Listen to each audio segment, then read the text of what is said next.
It started like any other flight. No drama, no rush, just 2 women and 7 suitcases rolling quietly across the polished floor of Heathrow Airport, a standard business class check-in to Dubai. Smiles, small talk, boarding passes printed, bags tagged. Nothing about them shouted danger. No alarms, no extra searches, no curious questions. They wheeled their luggage to the desk, lifted each case onto the belt, and watched it disappear behind the rubber curtain.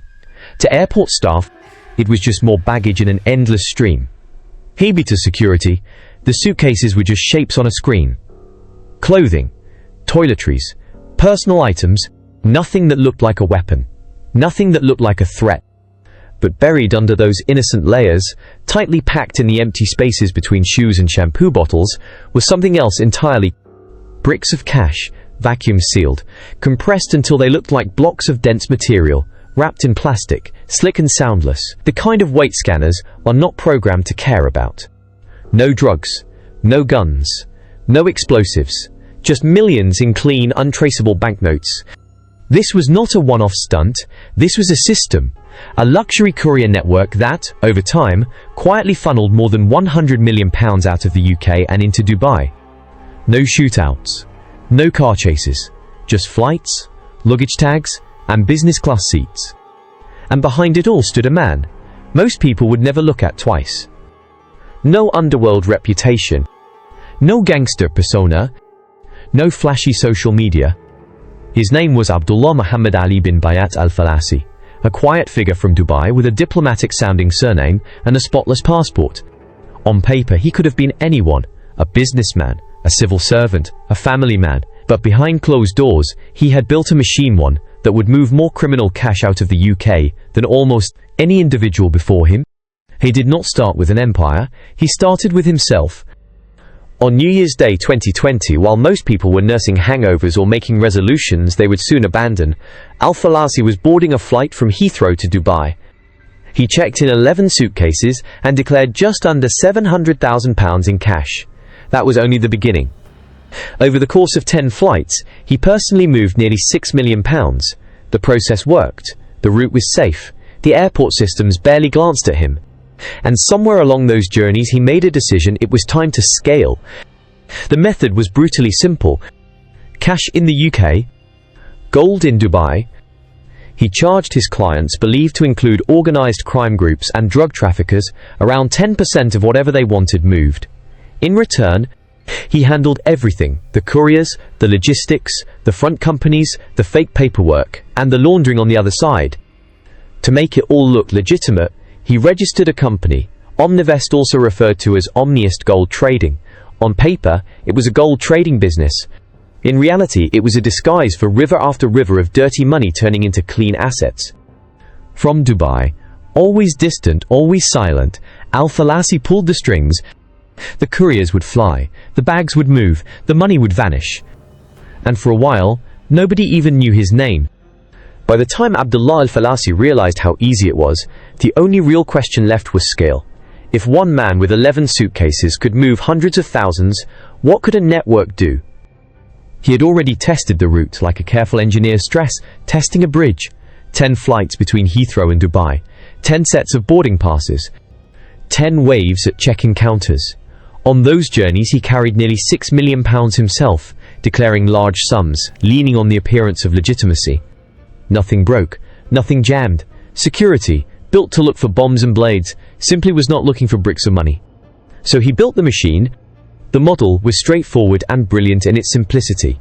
Criminal cash piled up in the UK, most of it linked to drugs, fraud, and organised crime. In Dubai there were markets for gold and opportunities for clean investment. The bridge between those two worlds would be his business. Cash in the UK, gold in Dubai, 10% commission. Clients paid him to make their money disappear from one side and reappear safely on the other. For that fee, he offered a full-service operation. He would find and manage the couriers. He would arrange the flights. He would provide cover stories, fake documents, and corporate fronts. By the time the money was converted abroad, fingerprints, figuratively speaking, were gone. To give the whole thing a respectable face, he registered a company, Omnivest Gold Trading, sometimes appearing as Omniest Gold Trading in documents and messages. On paper, it looked like a legitimate gold trading business, the sort you might expect to see in Dubai's glittering financial districts.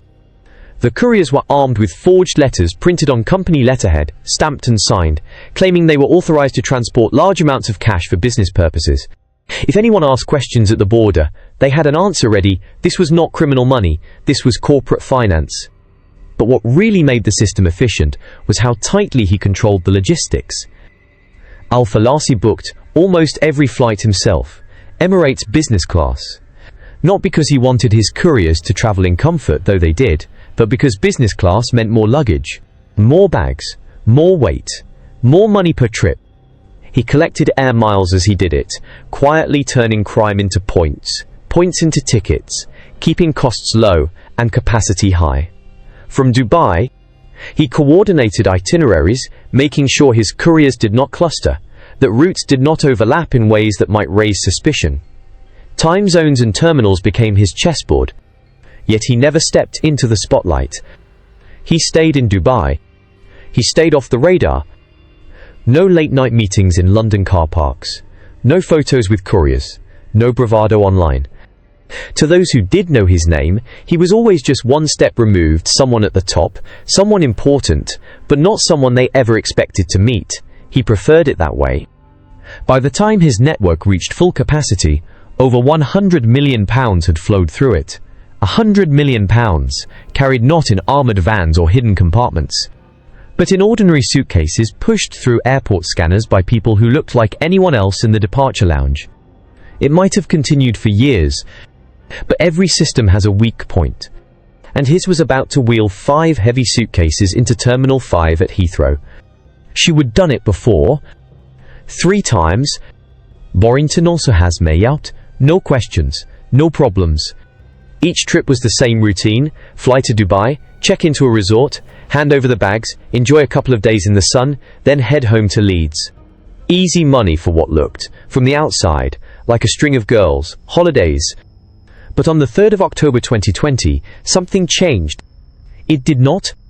Inside the cases, packed with military precision, were cash bricks, vacuum sealed, wrapped in plastic, surrounded by coffee grounds to confuse sniffer dogs, clothes layered on top to break up the outlines on a scanner, air fresheners stuffed around the edges to blur the scent even further. From the outside, nothing looked unusual, but this time, Border Force officers were not relying on appearances. A detection dog picked up a scent and locked on. The illusion cracked. Hanlon was pulled into a side room. Calm at first, she stuck to the script. She said the bags were just clothes, said she did not know what her friend had packed, said she was just going away for a break. But when officers opened the cases, the truth was impossible to explain away. Inside, £1.9 million in tightly wrapped notes. Then came the second blow. Her phone. Messages told a story she had not intended to share. Chats with Michelle Clark, the woman who'd recruited her. Notes on when to check in, what to say if questioned, how to behave at the airport. Evidence that this was not a one-off job. Her device showed 3 earlier journeys over the summer, carrying more than £3.5 million in total. She was not just a courier, she was a link in a much bigger chain. One message stood out. Days before her arrest, Hanlon had texted Clark asking for more names. She said she needed 12 more people. People who were fit, can't talk, and reliable. That single line told investigators 2 crucial things. This network was organized and it was expanding. Hanlon's arrest did not simply catch one smuggler with a lot of money. It tugged at the thread holding a quiet empire together. As investigators dug through her messages, one name kept emerging above all the others. A name that was not stamped on luggage tags or flashed at check-in counters, but one that sat in the middle of the digital spiderweb. Michelle Clark. She was not a mule. She was not standing in line at airports. She did not sit on flights, clutching boarding passes and hoping not to be stopped. Michelle Clark was the voice on the screen, the planner, the handler, the woman in Dubai who turned ordinary people into couriers with a single encrypted message. And as the NCA began charting every call, every booking, every instruction on Hanlon's phone, it became clear, if they wanted to understand the network, they had to understand Michelle Clark. Before the cash ever touched a suitcase, before a boarding pass was printed or a flight was booked, it usually started with a message from one woman in Dubai. Michelle Clark. On paper, she was unremarkable, a former Sky TV executive assistant from Leeds who had relocated to Dubai with her husband and their children. To friends and family, it might have looked like a fresh start in the sun, new country, new chapter, family life in the glittering towers and beachfront apartments of the UAE. In reality, by the time she settled in, she was already building something else. When investigators later dug into the phones seized from couriers, her name and her messages were everywhere. Nearly every key courier had some form of contact with her. Messages about flights, about packing, about what to say and what not to say. She was not the one lifting suitcases onto belts, but she was the one telling everyone else. If Abdullah Alfalasi built the system, Michelle Clark ran it. She was the one who handled flight bookings, often using Alfalasi's credit card. She sent forged documents, letters on Omnivest gold trading letterhead, claiming the bearer was an authorized cash transporter. She laid out itineraries, sent screenshots, forwarded booking references, and she did all of it from behind a screen, thousands of miles away. Her presence filtered through encrypted apps and curt, precise instructions. Most couriers never met her in person. Those who did described her as calm, convincing, professional. Someone who carried herself like she worked for an embassy or a serious corporate operation, not a sprawling cash smuggling scheme. And that was exactly the image she wanted. To keep control, she built something deceptively harmless, a group chat. She called it Sunshine and Lollipops. The name sounded like something you would use for family photos or holiday plans. Behind the emoji-filled title, though, was one of the most tightly choreographed cash courier networks the UK had ever seen. If you were working under her, you were added to this central hub. Once inside, you did not need to ask many questions. You were told what to do. Before each trip, Clark sent out step-by-step instructions. When to arrive at the airport, when to check in, what to tell airline staff, what to say if someone in uniform asked about the bags, what not to say. No matter what happened, everything was planned down to the hour. The same level of detail investigators later saw in Tara Hanlon's phone appeared again and again across the group. There were rules: no phone calls, no chatting outside the encrypted group, no freelancing. Each courier was told to buy a pay-as-you-go burner phone just for that journey. That device would be used for messages about the trip and nothing else. After they got back home, they were told to wipe it, delete everything, then wait. The next job, the next holiday, would come only when Michelle Clark reached out again. She booked Emirates business class flights, giving her couriers not just extra comfort, but extra baggage allowance. Up to 4 large suitcases per passenger. In Dubai, handlers she coordinated were waiting. The routine became ritual. Land, hand off the bags, check into a resort, stay 1 or 2 nights, fly home. Most couriers never saw the cash again once it left their hands. They did not need to. The money did not belong to them. Their job was simply to move it. Trip after trip, the group grew. More names were added, more suitcases were filled, more flights were booked under the glow of sunshine and lollipops. The rules remained the same: do not ask questions, do not change the plan, do not talk. But rules only work as long as everyone follows them. And soon, some of her runners started bringing in people of their own. They did not look like criminals. That was the whole point. No gang tattoos, no long records, no hardened faces. Instead, the people Michelle Clark pulled into the network looked like anyone you might scroll past on Instagram or stand behind in a coffee shop queue. Influencers, ex-models, corporate professionals, people with LinkedIn profiles and holiday photos, not mugshots. Most of them were approached directly by Clark. Some were old connections, others came through introductions. A friend of a friend, someone trustworthy, someone discreet. The pitch was always similar: a quick job, a few days away, thousands in cash, no drugs, no guns, no violence, just suitcases and a company letter that explained everything. Take Jovin, for example. She became the face of the operation, at least within the courier circle. A former model, known in tabloids for her past relationship with boxer Joe Calzaghe. She was glamorous, visible, and yet in this world, strangely perfect. Clark met her in Knightsbridge and laid out the offer: £3,000 for a single trip. Business class, plus a luxury stay in Dubai. For many people, that does not sound like crime, it sounds like a perk. Jovin said yes. Soon she was not traveling alone. She brought in her partner, Jonathan Johnson, an executive recruitment professional. On paper, he was cautious. Messages later uncovered showed him worrying about the luggage looking ridiculous before one of their flights. But caution did not stop him from boarding. Together, they helped move nearly £3 million across just 2 trips. The network pulled in others the same way. Amy Harrison from Surrey was quiet and low profile, no flashy presence, no online theatrics. She made 3 trips, often helping with logistics. Not just carrying but assisting with packing and paperwork. She was described as reliable, someone who did not ask questions. Then there was Beatrice, also referred to as Beatric or Beatrice Orty in different documents, a 26-year-old from Fulham with a media background. At first, she hesitated. The idea of walking through airports with suitcases full of cash is not an easy one to accept, but Clark reassured her. There were stamped certificates, flight bookings, official-looking documentation. Over time, Beatrice moved from courier to organizer, handling arrangements for other runners, and coordinating around 16 trips in addition to her own. Nicola Essen was different again. Older, less digitally visible, she came in through more offline channels. No curated social feeds, no influencer sheen. Just someone who could fly, follow instructions, and stay quiet.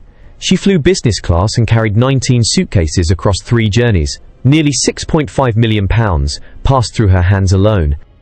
There were others with almost no public footprint at all. Mohammed Ilas kept to himself. Solo flights, minimal chatter, strict adherence to instructions. Megan Reeves joined through her connection to Tarahan Lun. She later said she was drowning in debt and saw this as a way out. One job was meant to solve her problems. Soon she was planning for 13 more. Stacey Borg moved in near total silence. No obvious online presence, no noise. Yet she flew often, always with heavy bags and forged paperwork. And then there was Paige Henry, just 25, trusted with more cash than most people will ever see in their lifetimes. 4 trips, over £8 million. No mistakes. Some of them convinced themselves it was legitimate. The documents looked official. The company had a name.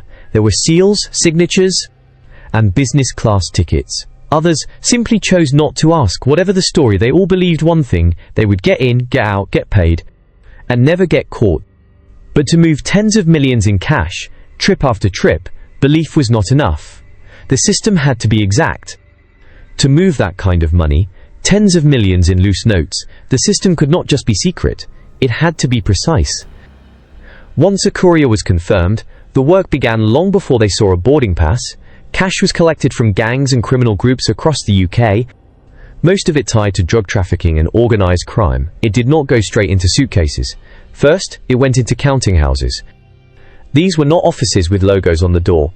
They were rented flats across London, bare rooms, with no furniture, no family photos, no cameras. Just tables, scales, vacuum sealers, and rolls of plastic. Workers sorted the notes into bundles, stacking them into neat bricks that could be measured by weight. Each suitcase was loaded with up to £500,000, packed so tightly that the cash felt almost solid.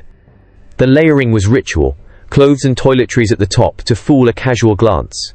Below, tightly packed bricks of sterling notes. Everything vacuum sealed so there was no loose flutter of paper, no suspicious shapes. The smell of money, ink, sweat and paper was masked with coffee grounds, mouthwash and scented dryer sheets. It was crude in one sense, but effective.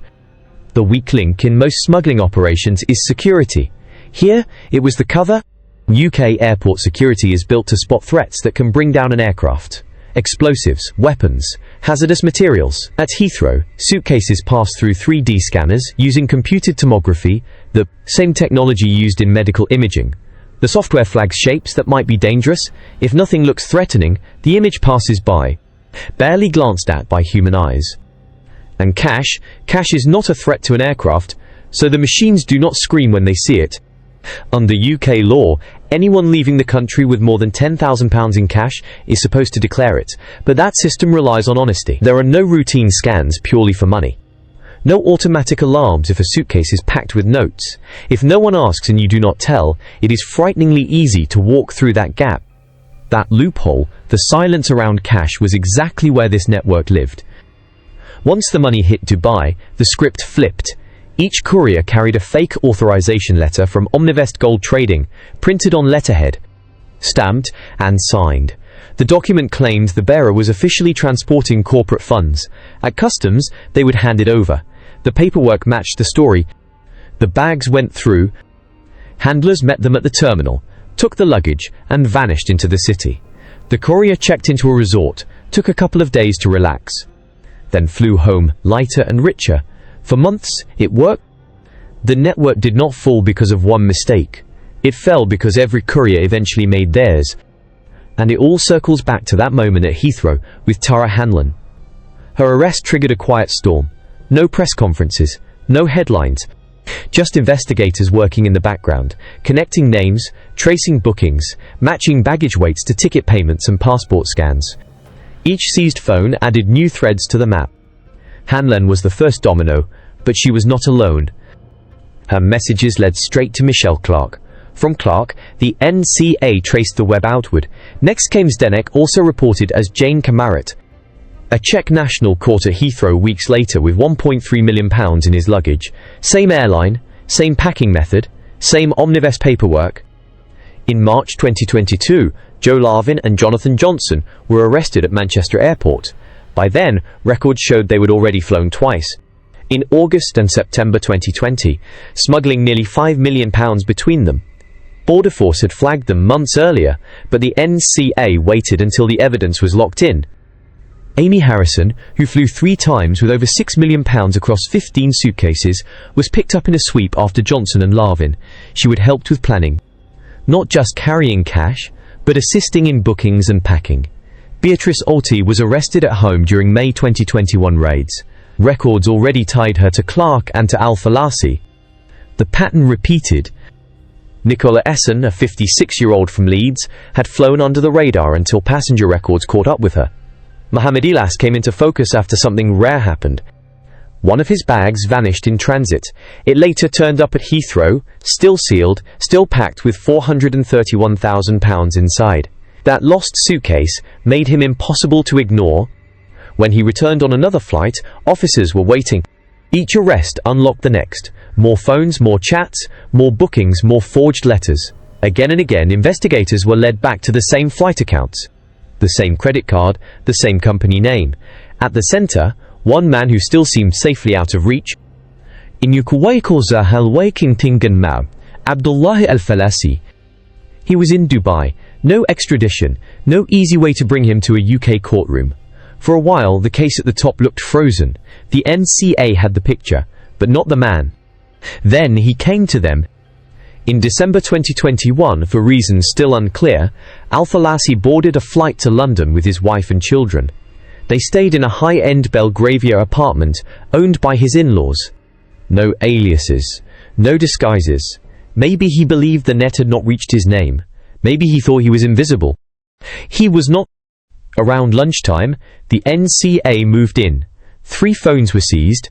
Inside were photos of couriers, passports, messages planning handovers, itineraries, packing lists, suitcase photos, everything they needed, documented in his own digital trail. He was charged with money laundering. At Isleworth Crown Court in the summer of 2022, the quiet man in the background finally took center stage.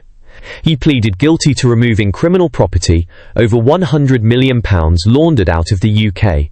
The judge called it a considerable network under your charge and sentenced him to 9 years and 7 months in prison. A confiscation order followed.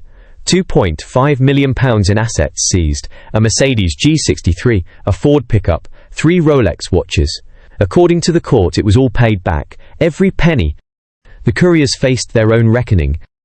Tara Hanlon, whose arrest cracked the case, received 34 months in prison. Judge Karen Holt said she would be vulnerable, but knew exactly what she was doing. Zdenek Kamarit was sentenced to 2 years and 10 months. Jovin was given 24 months, suspended for 2 years with 200 hours of unpaid work. Her partner Jonathan Johnson received a 12-month suspended sentence. Amy Harrison and Nicola Essen were also given suspended sentences after pleading guilty and cooperating with investigators. Beatrice Oti, more deeply involved than most, received the longest sentence among the couriers, 42 months behind bars. Other couriers still await final sentencing. As for Michelle Clark, the handler in Dubai, the voice behind Sunshine and Lollipops, she remains under investigation. She has not left the UAE since late 2020. Barred from travel and still wanted by UK authorities. In the end, the case exposed a network that treated airports like motorways. No guns. No threats. Just suitcases gliding across polished floors, packed with cash, slipping through a system that was never built to see them. What do you make of it? The money, the method, the sentences. Did justice go far enough? Let us know in the comments. And if you want more real stories like this, do not forget to subscribe, turn on notifications, and follow us here. There is always another case moving in the background. The question is, who is walking through departures right now?